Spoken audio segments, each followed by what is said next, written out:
probleme uitlig in hierdie hele kuberruimte waarin ek en jy elke dag leef en waarvan ons afhanklik is. So as ons bietjie kyk wat ek vinnig wil dek in die volgende paar minute, bietjie wat verstaan ons onder hierdie konsep van die kuberruimte? Wat is die voordele daarvan? En dat ons vir mekaar sê, daar is baie voordele, ons wil vinnig daarna kyk. Wat is die implikasies van hierdie groter wordende gebruik van die hele wêreld, van die kuberruimte as sodanig? Wat is die nadele? Wat is die risiko's daaraan verbonde? Uiteraard almal van ons is besef daar is die risiko's. Wat is die risiko's? En wat kan ons daaraan doen? Nou wil ek vinnig so 'n paar gedagtes met u wissel oor die kwessie van parlementêre oorsig. Ek dink ons kan sonder teenspraak sê dat die internet en die wêreldwye web is seker een van die grootste prestasies wat nog deur die mens ontwikkel is. Daar's geen twyfel daaraan. Die hele internet as sodanig. En iemand het die ander dag gesê dat dit is een van die min dinge wat deur die mens ontwikkel is wat nie deur die mens beheer kan word. En dis 'n feit. Geen mens het 'n idee wat die omvang van die internet is, waar sy begin, waar sy einde, wat is alles deel van die internet nie. Dis so 'n dinamiese ding wat net aan mekaar bly beweeg. Sy impak op my en jou is ongelooflik. Want almal van ons wat hierso sit, kan sê ons kan nie eintlik meer sonder hierdie omgewing plaasvind. Byvoorbeeld die hele kwessie van e-pos, die kwessie van soek engines, besigheidsprodukte. Jy doen jou bestellings deur middel van die internet. Jou besprekings, vliegtuigbesprekings, die regeringsstelsels waarmee ek en jy elke dag te doen het, is gerekenariseer en maak gebruik van die internet. Dit is vir my en jou toeganklik via die internet. Dit is veral wat hy vir ons gegee het, is die toeganklikheid. Dat jy van jou huis af by jou bank kan uitkom, dat jy van jou huis af jou mediese rekord kan naslaan by jou mediese vereniging. Finansiële transaksies, die hele kwessie van internet bankwese en alles wat daarmee saamgaan, waar jy van enige plek in die wêreld af by jou bankstelsel kan uitkom. Die groei van sosiale netwerke. En daar is talle meer wat ek gaan noem waarvoor ons nie op hierdie stadium tyd het. Maar dat dit 'n impak op my en jou lewe het, is 'n feit soos 'n koei. Net baie vinnige interessante grafiek hierdie. Hierdie kleure dui die internetlyne aan. Kom ons noem dit die pype wat besig is om ons met die res van die wêreld te verbind. En jy kan sien dit is net besig om te groei. Dit raak net al groter, al dikker, al meer en meer. Wat beteken ons kan net al vinniger en vinniger by die res van die wêreld uitkom en ons kan net al meer en meer inligting deel ensovoort. En dit is besig om te groei. Hierdie groen pyp wat hier uitgaan, gaan eers in 2013 operasioneel wees. Maar hy gaan weer vir ons ongelooflike bandwydte gee in terme van wat ons net nog meer kan doen. Wat is die implikasies? En ek dink dis wat my en jou raak. Die implikasies van die hele stelsel is dat massas inligting, my en jou persoonlike inligting, word elke dag al meer en meer gestoor op miljoene databasisse dwars deur die wêreld, wat jy nie weet waar dit is nie. Ek weet waar dit is nie. En dis een van ons groot probleme. Jy het 'n voetspoor, elkeen van ons wat hier sit het 'n voetspoor dwars deur die wêreld, waar jou persoonlike inligting iewers op 'n database lê. En vergeet daarvan, as geen manier dat jy dit kan vernietig of uitwis, want jy weet nie waar dit lê. Die mens oor die algemeen is naïef, en ons sien dit al meer en meer in hierdie goed so sosiale netwerke ensovoorts, om al meer ons private inligting toe te vertrou aan die internet. En ons vra nie waar gaan dit heen nie. Ons gee dit nie. En veral kinders is te maklik om hulle adres, hulle telefoonnommer, wat ook al waar hulle fisies is, net eenvoudig maar toe te vertrou aan hierdie sosiale netwerke, met die geloof alles sal reggaan en niks sal gebeur nie. Ons gebruik hierdie kuberruimte sonder om die risiko's te verdiskonteer. Dis wat ons nog hard gaan slaan, daar's geen twyfel daaroor. En die gevolg hiervan is dat kubermisdaad floreer. Daar is baie meer implikasies, maar dis die goed wat my en jou aan die hart moet gryp. Dit word beweer op hierdie stadium dat Suid-Afrika in die orde van 1 biljoen rand per jaar verloor deur kubermisdaad. Die steel van intellektuele eiendom, bankmisdaad, en nie in terme van gewone korrupsie en steel van geld of wat ook al nie, deur middel van die internet, deur middel van die kuberruimte. As net eenvoudig gate waar die geld uitvloei. En talle mense se lewens word onherroepelik geïmpakteer deur identiteitsdiefstal. Daar is soveel genoteerde gevalle reeds in dwars deur die wêreld, waar as jou elektroniese identiteit gesteel word, het jy ongelooflike probleme wat vir die res van jou lewe kan agtervolg, aan baie gevalle, en wat ons hier nou op kan uitdoen. So kom ons kyk net so vinnig na wat is die risiko's, op verskillende vlakke.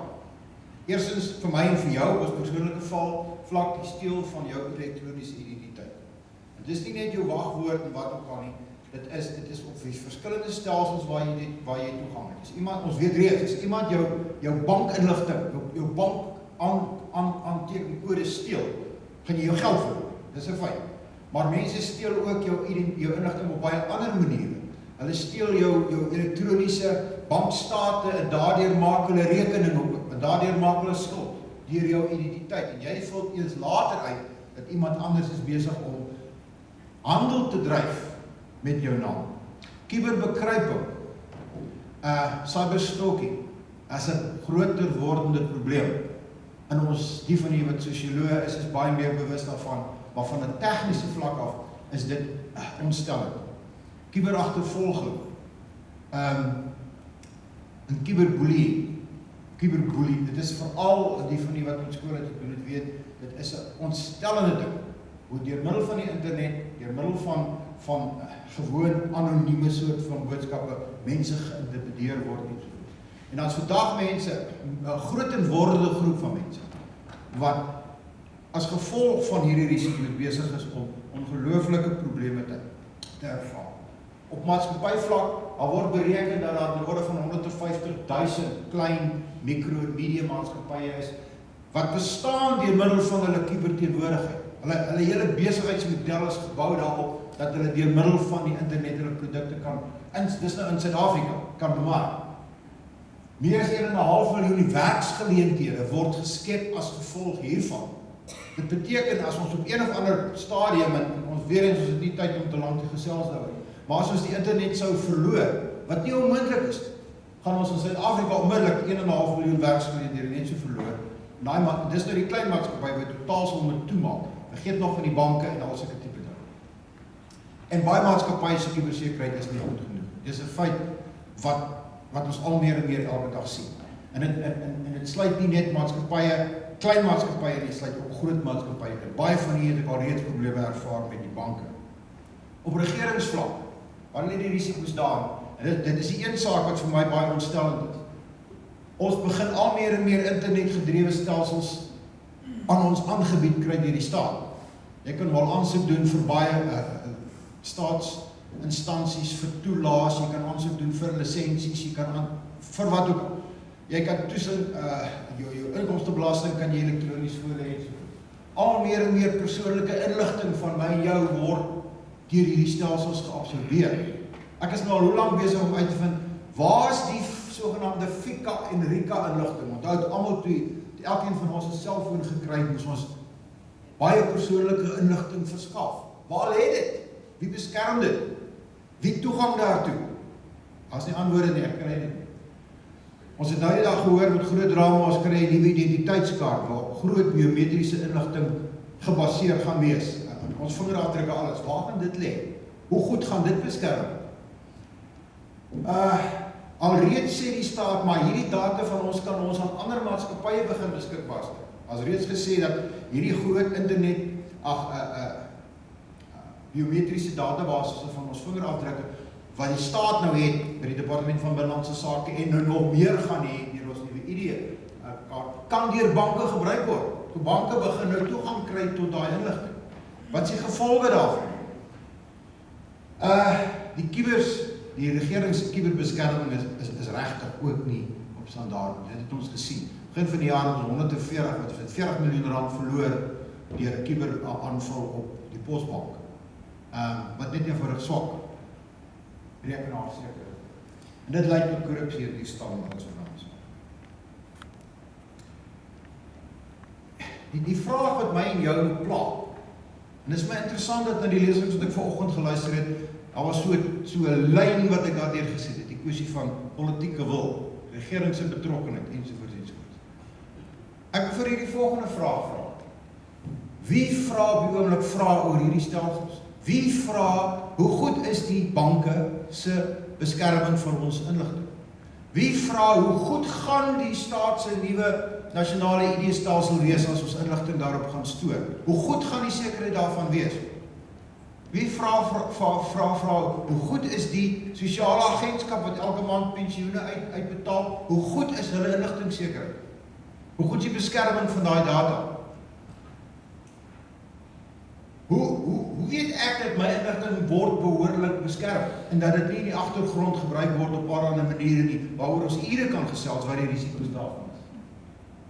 Wie roep maatskappye en regeringsdepartemente tot verantwoording en vra oor die massas persoonlike inligting wat hulle stoor en hoe goed hulle dit beskerm?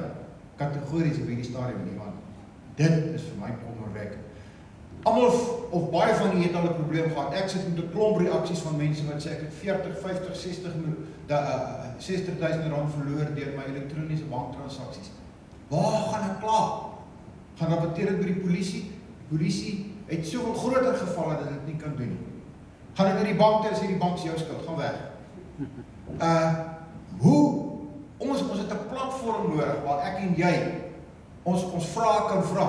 Ons het 'n platform nodig waar iemand vir die banke kan vra, iemand vir die staatsdepartement kan vra, iemand vir hierdie minister van Binnelandse Sake kan vra. Goed, as ons dan nou hierdie nuwe ID-stelsel het, hoe goed gaan dit wees? Hoe veilig gaan dit wees? Gaan dit nie nog meer internasionale laughing stock word omdat ons paspoorte en ons paspoortinligting nou so maklik beskik? Niemand doen dit. Wat ek sê op hierdie stadium en wat ek besig is om te agiteer is, ons het minstens in Suid-Afrika 'n interparty parlementêre staande komitee nodig oor kubersekerheid. Ek het 'n plek nodig, 'n plek hê waar, soos wat ons hier ons portefeulje komitees het, wat die banke kan inroep, wat die staatsdepartemente kan inroep en sê, verduidelik vir ons hoe goed beskerm julle ons persoonlike inligting. Hulle moet oorsig vergaderings hou en hulle moet hierdie vrae vra en dit moet vir my en vir jou begin deursigtig word hoe